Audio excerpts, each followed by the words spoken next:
1969年初秋，一次无意的举动使得擂台又增添了新的谜团。9月22日上午，武威金阳乡新鲜村的农民们来到擂台，他们已经在这里挖了1个多月的防空洞。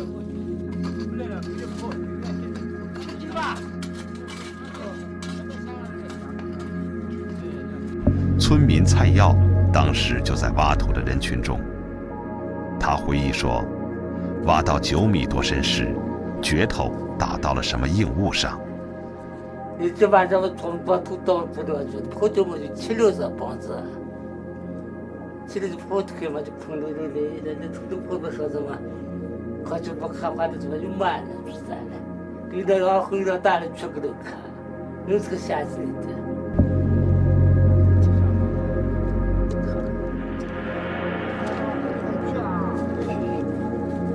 在手电和煤油灯微弱的光芒中，他们惊异地看到，在砖铺的地面上放着一堆奇怪的车、马和小人，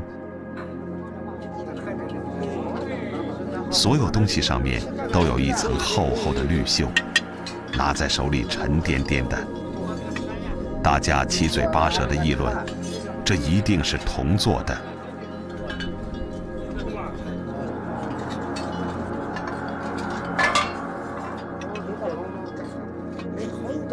由于缺乏考古常识，村民们在混乱中把这些铜车马装进麻袋，运出洞口，放进了村里的库房。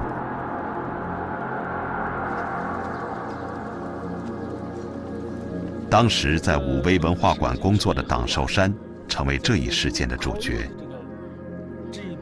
1969年10月，他无意间听到擂台下面挖出东西的消息，便急忙赶到新鲜村。在村民的帮助下，他进入了神秘的地下世界。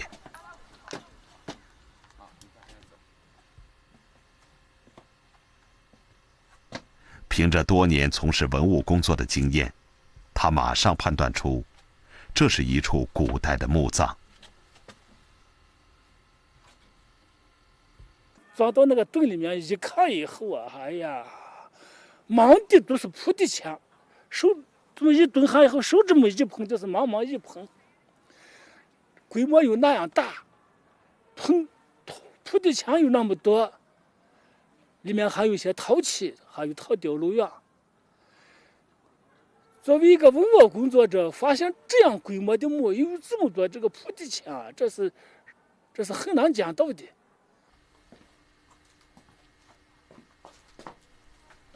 从村民的言语中，党寿山觉得墓葬里肯定不止这点东西，一定还有别的文物。在他的一再要求下，人们把他带到了库房里。一进库房以后啊，我们看到密密麻麻是乱七八糟，写上红色，都对的是这个铜车马或其他的这个铜器。我搞了多年的文物工作以后啊，还从来没有发现这么重要的、这么多的这个文物啊！一看是那样一种这个摆法以后啊，那是有惊喜，又感到是痛心。党寿山马上对文物进行了清点和登记，然后把文物转移到了当地的文庙中，暂时保管。第2年，文物终于正式地被甘肃省博物馆收藏。谁也没有意识到，这一次小小的发现会给世人带来什么样的喜悦。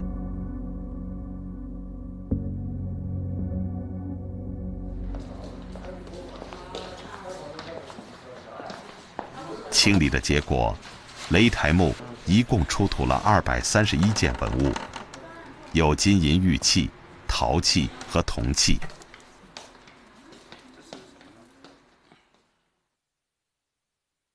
铜做的案小巧精致，上面的耳杯是装食物或者酒的。奇怪的是，旁边放着的并不是筷子，而是类似西方人用的叉子。轻便实用的陶器多为生活用品，当年它们的外表有色泽鲜艳的釉彩，虽然样式古朴，但仍旧透露出浓郁的生活气息。这种灶台的形式，在中国的北方乡村沿用了好几千年。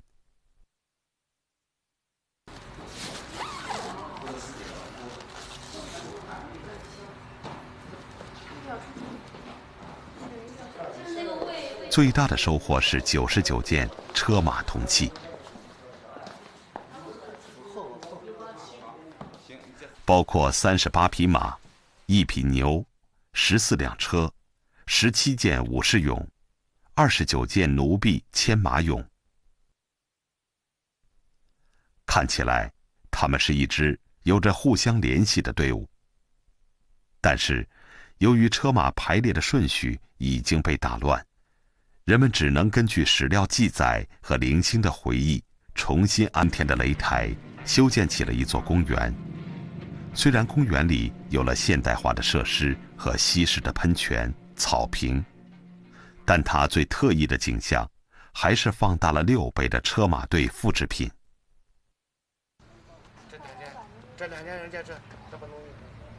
到擂台公园来的游人，都会在这里仔细观看。气势不凡的仪仗队，总让人们想起这里曾发生过一些不为人知的故事。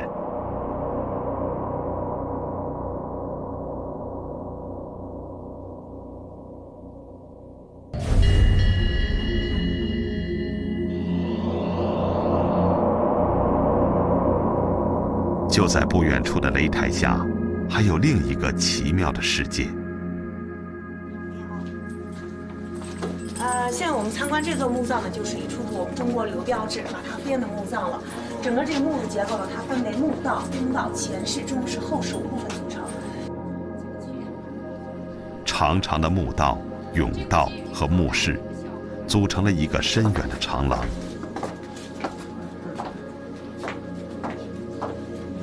狭窄的墓门迫使进入的人们弯下腰来。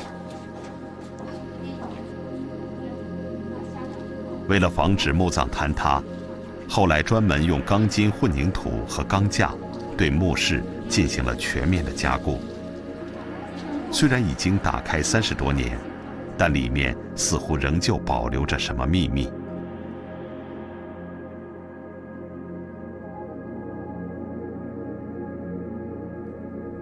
这是一个东西向的大型砖室墓，通常40米。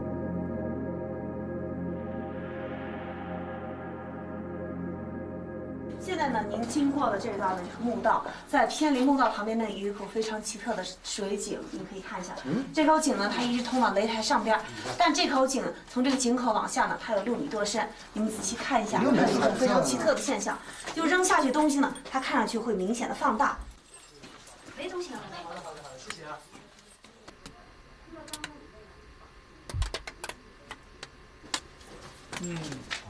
确实大一点嘛。对，但是它现在为什么会放大呢？专家也没办法。掉到井底的东西，看起来比原来要大1倍。如今，这已经成了游人们最感兴趣的游戏。从位置看，井口是在擂台上方。凿井时必须穿过8米多高的夯土台，一直往下深挖10几米。那么，为什么会在墓道旁挖这样一口井呢？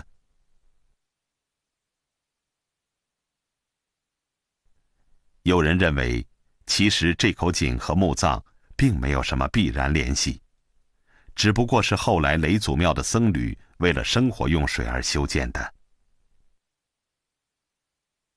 因为它台子上面到台子下面去取水以后啊，总是不方便的。它有这个井嘛，比较方便。令人费解的是，井壁几乎是紧贴着墓道垂直挖掘的，这难道只是巧合吗？另一种推测提出，井不仅仅是做生活取水用的，更主要的是为了标明墓道的所在方位，从而确定墓葬的位置。但是为什么要这么费心地确定墓葬的位置呢？很多事情可能找不到答案了。关于墓室里的具体情景，就无法再精确复原。如今在墓门的上方，还残存着一些砖砌的痕迹。当年，这里实际上是一道漂亮的门楫，象征着主人升天的天门。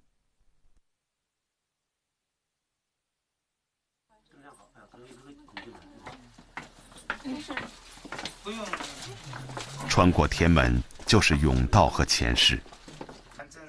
在门口坐着。前室带着2个耳室。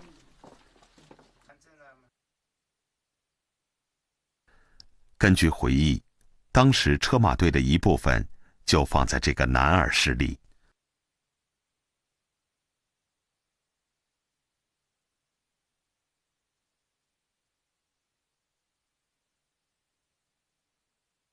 村民就是从这个洞口进入墓室的。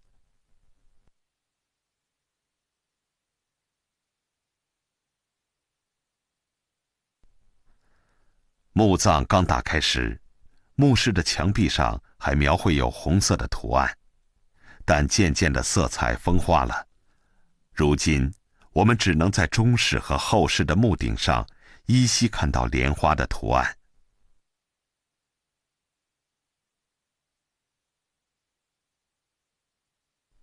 而墓室的所有墙壁上都还保留着青黑砖块组成的菱形图案。当年的墓室应该是一个色彩丰富的地下世界。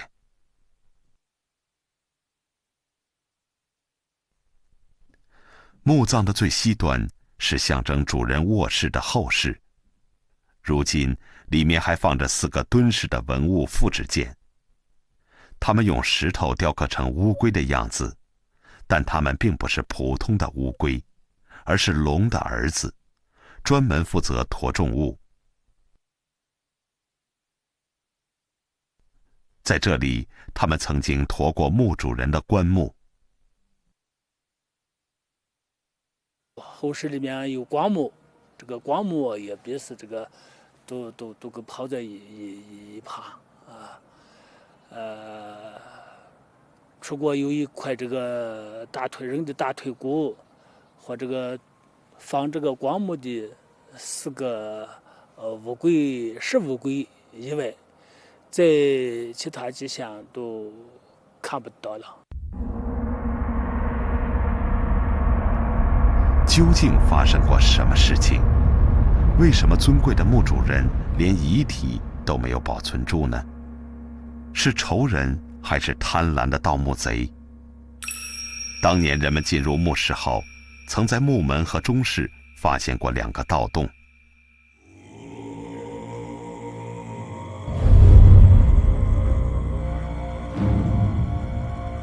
是个圆形盗洞，大概直径不到1米，大概这个70-80公分。但是这个盗洞啊，它就专又把它砌起来了。这个圆形盗洞位于中室的一侧，呈45度斜角，只能勉强容下1个人的身躯。由于砖木的构造完全依靠砖块之间的积压力度，没有任何别的支柱，所以在砖室墓中打掘盗洞并不容易。如果角度稍不合适，就有可能造成墓室的整体坍塌。而这个盗洞却打得恰到好处，人们因此猜测，这个盗墓贼很可能就是当年修墓人。因为对墓葬结构和位置了如指掌，所以才能轻松地进入墓室。可是，为什么盗墓贼没有拿走全部财宝，特别是珍贵的铜车马呢？盗墓的人当时盗走的主要是一些这个金银比较珍贵的一些这个器物。那么因此大量的铜器啊或者些陶器笔记留下来了。从这个道亡以后啊，又用装封起来的这个现象判断啊，说明这个盗墓的人，他还要继续再来盗啊，把这个封柱不要让把这个洞给封死了啊，以便他下一次在盗掘的时候方便。后来不知道发生了什么变故，盗墓贼没有再进来，于是盗洞的秘密连同墓葬一起被长久地封闭在地下，沉入千年的黑暗之中。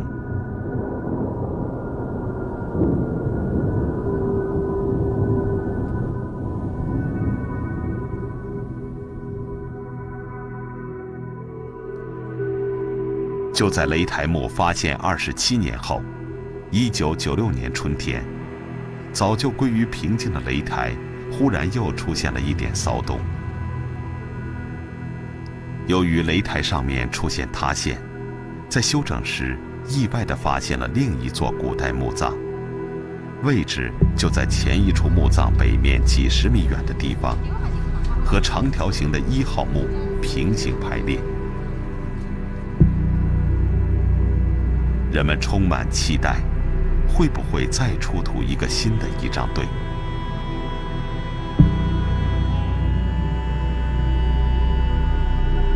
遗憾的是，这个墓几乎是个空墓，所有的文物都被洗劫一空。按照中国古代传统的墓葬制度，人们推测，这个墓的主人可能是1号墓主人的祖先，而雷台一带就是他们的家族墓地。那么，这个显赫的家族究竟是什么状况呢？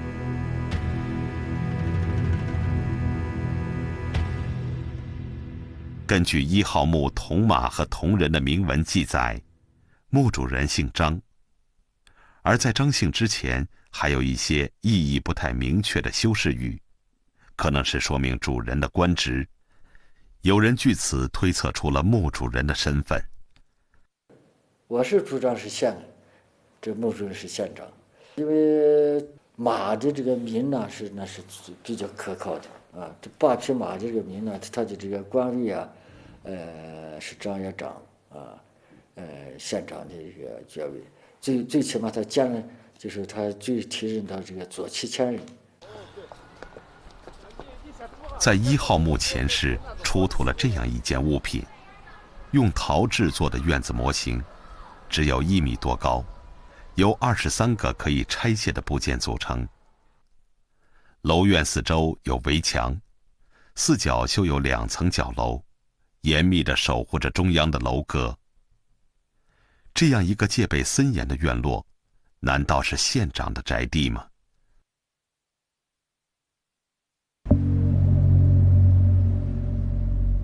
在出土文物中，还有3颗银印，上面注有张将军的字样。于是，有人推测墓主人并不是县长，而是一位驻守武威的张姓将军。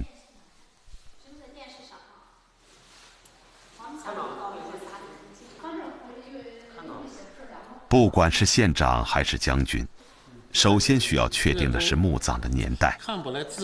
考古学家根据出土的几万枚古钱币，将墓葬年代确定为东汉末年。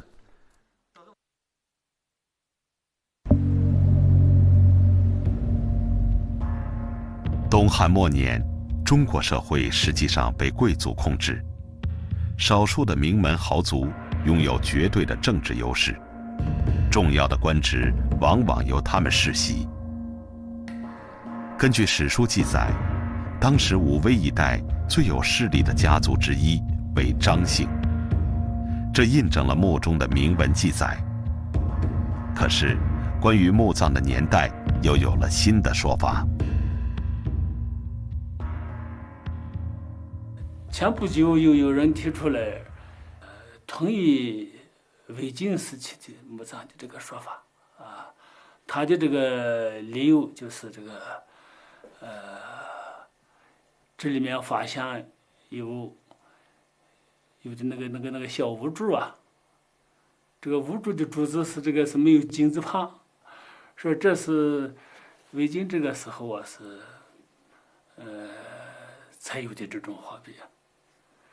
当然有些人嘛，他说这个从墓葬的结构，从这个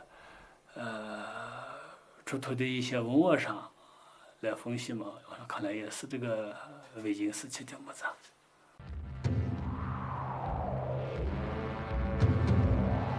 魏晋时期和东汉末年相隔并不远。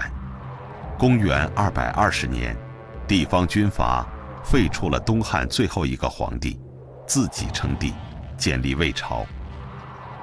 但是仅仅45年后，魏又被晋取代。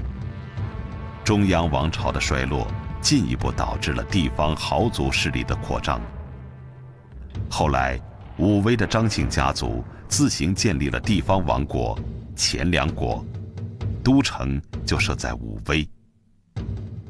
史书记载，擂台就是前凉国第一位国王修建的。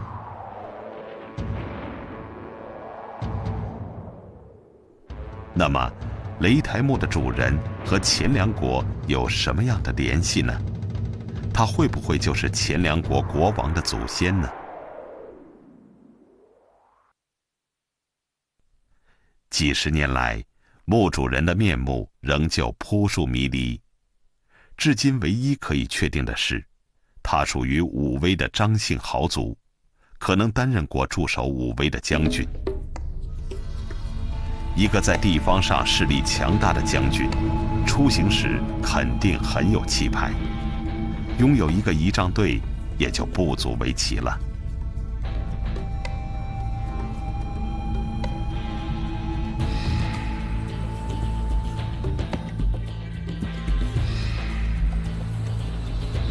这条编号312的公路，以上海为起点，新疆伊犁为终点。当他穿越甘肃武威境内时，遇到了悠远的历史。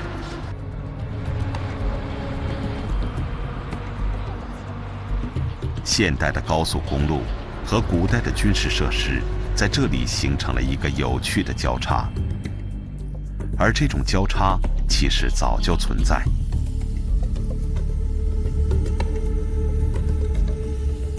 就在距离明长城几十米远的地方，平行延伸着的就是汉代长城的遗迹。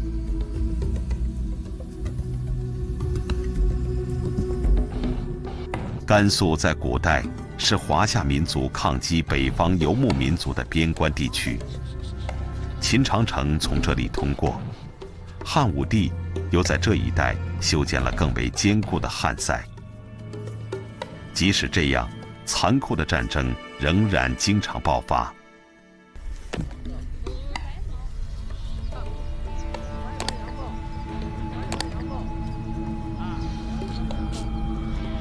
古代的诗人一来到这里，就会无比惆怅。诗人曾经这样咏唱：葡萄美酒夜光杯，欲饮琵琶马上催。醉卧沙场君莫笑，古来征战几人回。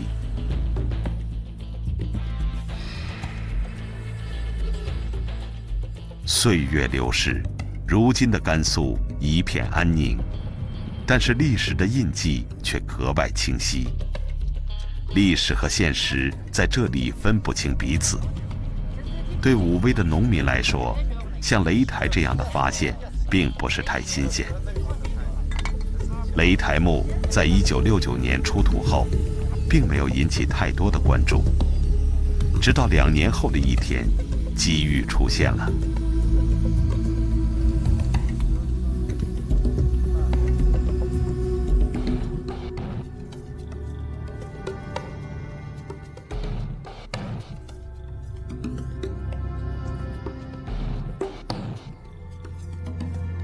1971年9月，著名的古文字学家和历史学家郭沫若陪同外宾访问兰州，在参观博物馆时，他忽然被一件文物吸引住了。这是一匹正在急速奔跑的骏马，它的一个蹄子蹭到了一只飞鸟，飞鸟惊讶地扭转头。一个梦幻般的瞬间，飞逝成为永恒。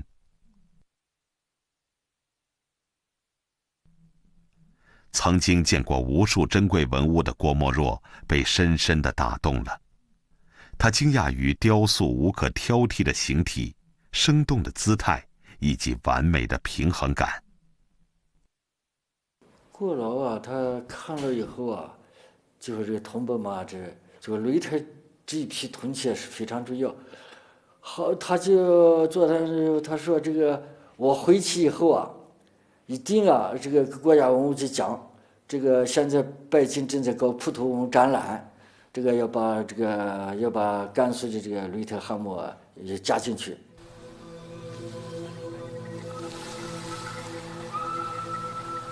1973年，这匹马在英法两国展出，引来了世人的瞩目。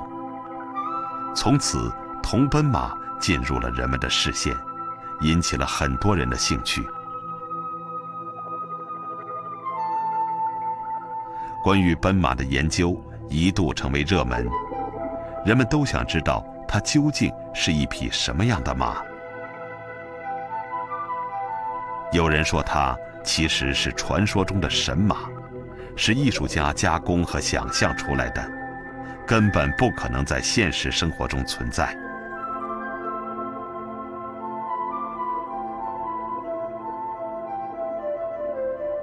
在艺术世界，马是雕塑和绘画的永恒主题。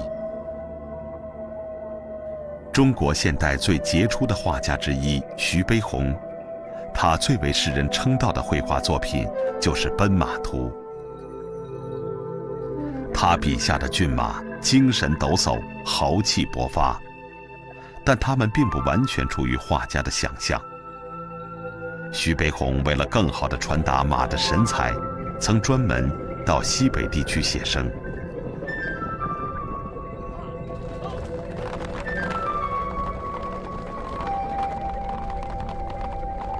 中国的西北地区历来是两种马的家园，世界上最后一匹野生状态的野马就消失在中国新疆和蒙古交界的区域。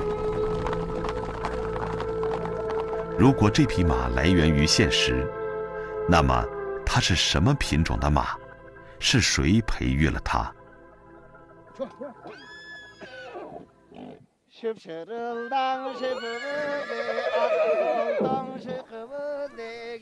马是人类最早驯化的野生动物之一，很早就成了人类的主要代步工具。在很多古老民族的眼里，马是具有灵性的动物。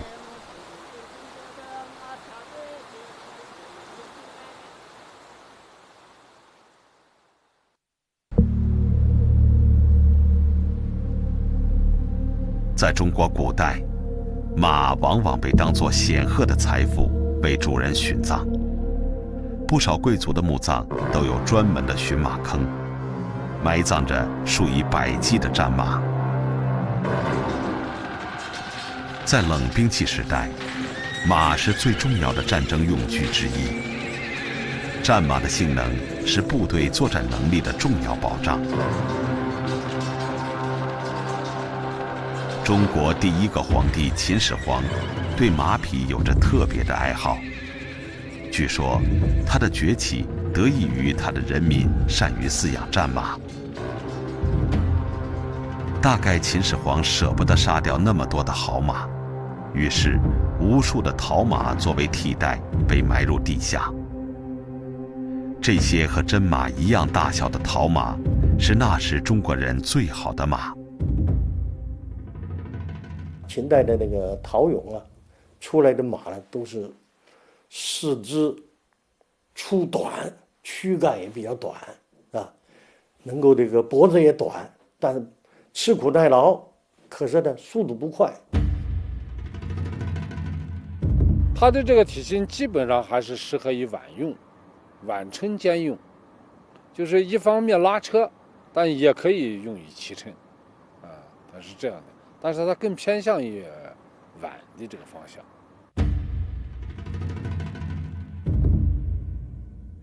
中国古代浮雕石刻艺术的精品《昭陵六骏》，描绘了6匹战争中的骏马，他们是唐朝皇帝李世民的宝马。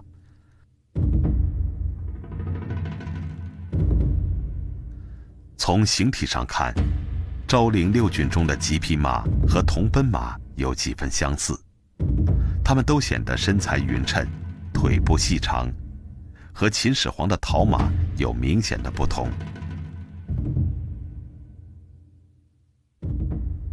从秦始皇的马到铜奔马，中间经过了400多年，马的品种出现了很大的变化。这种变化是怎样形成的呢？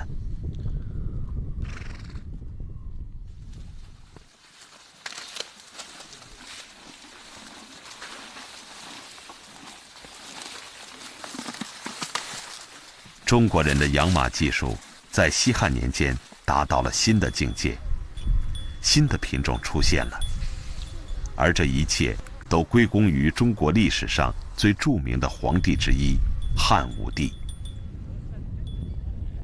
雄才大略的汉武帝有一个最大的爱好，就是养马。从西域回来的大臣告诉汉武帝，在遥远的大宛国有纯种的好马。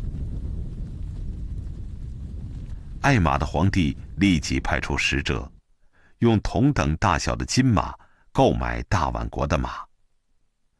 但大宛人杀害了使者，抢走了金马。愤怒的汉武帝向大宛国挥出复仇之剑。公元前104年和公元前101年，汉帝国2次发动对大宛国的战争。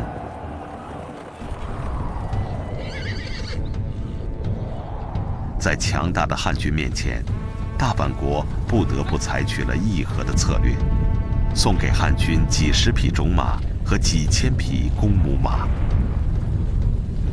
大宛马的到来让汉武帝兴奋不已，在无限钟爱马的皇帝的心目中，大宛马就像传说中的神马一样，他赐给大宛马天马的名字。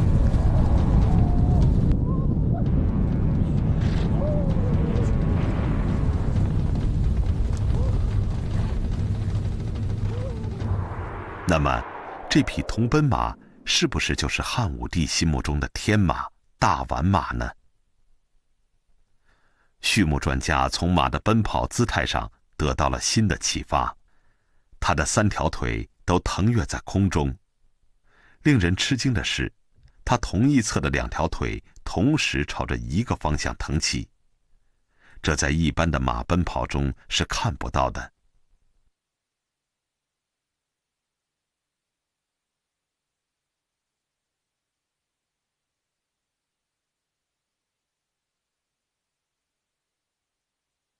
这种姿态有一个专门的术语，叫做对侧步。他这个骑上以后，人不是上下颠簸着，人呢是左右摇摆。那么左右摇摆的情况下呢，这个牧民有一句话说：“骑马走路如睡觉。”有些人说骑马走路如睡觉，如上轿，还是非常舒服的。这个边关将士呢，骑着这种走对侧步的马的时候呢，他甚至可以在马上呢自然而然地睡着了，他就可以休息。所以这种马呢，非常适合于当时的骑乘的。但是，铜奔马的外形不仅显示了2种马快速稳定的特点，而且也存在蒙古马的一些特性。它的肌肉厚实，身体也略显粗壮。这说明它并不是纯种的大宛马。实际上，当年汉武帝引进大宛马后，和中原的蒙古马杂交，形成了具有独特风格的中国马。一个是进行拉车，进行农耕活动，一个呢就是拉战车，还有武士骑乘上了进这个行军打仗。根据这两方面的这个需要而培育出来的这个典型的这个中国马。但是呢，它代表着中国古代御马的最高成就。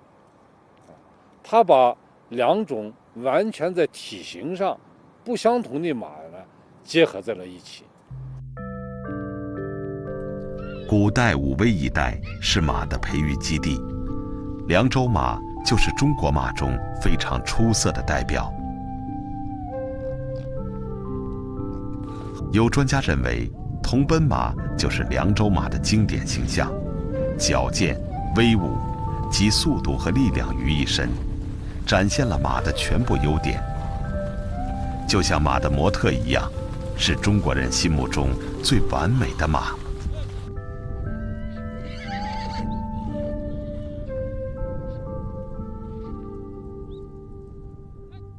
关于马的争论还没有结束，马蹄下的飞鸟又成了问题。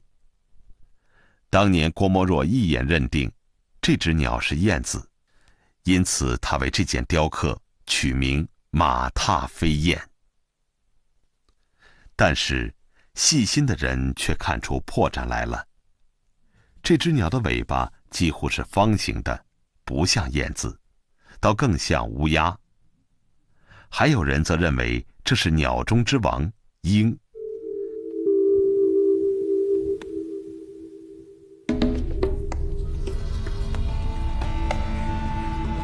更细心的分析是周本雄先生做的，他提出一个假想，到底是不是存在一种鸟，眼睛像鹰，身体像燕子，尾巴像乌鸦呢？那么这只飞鸟是一个什么鸟呢？首先，它的嘴是像鹰嘴那样弯曲的，会眼睛大大的，尾巴呢不分叉，所以它并不像一般人说的是一个燕子。从造型上来看呢，它有比较细长的翅膀，跟现在还生活在西北地区的隼非常相近。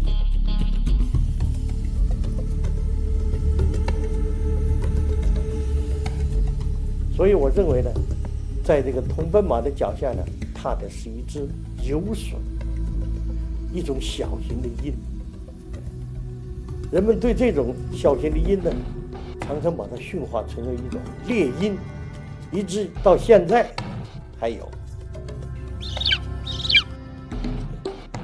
这种既像鹰又像燕子的鸟，有着相当快的飞行速度，特别是在俯冲时，时速竟能达到289公里。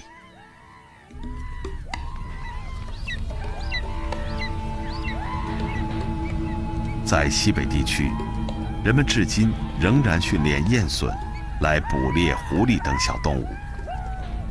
马和燕隼都是人类的帮手，当它们在狩猎时，同时奔跑和飞翔，用燕隼来对比马，确实有现实生活的根据。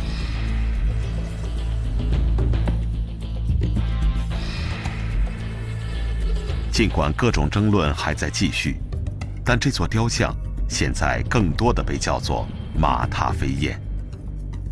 无论如何，它的诱人之处却不在马和鸟本身，而在于大胆的想象和天才的雕塑手法，为世界留下了一件罕见的艺术品。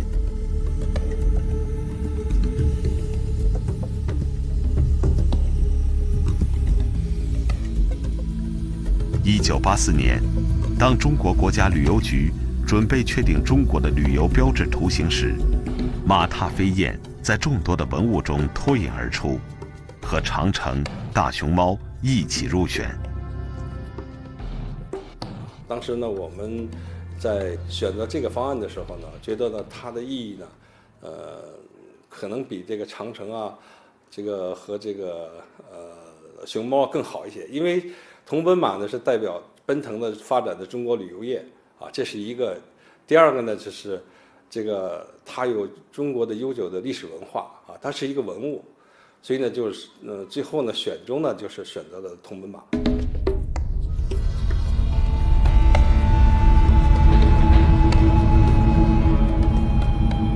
如今，凡是到中国旅游的人们都熟悉它的形象。这匹飞翔的马不仅仅是中国旅游业的标志，而且也成为中国众多珍贵文物的代表，成为古老的中华文明的一种象征。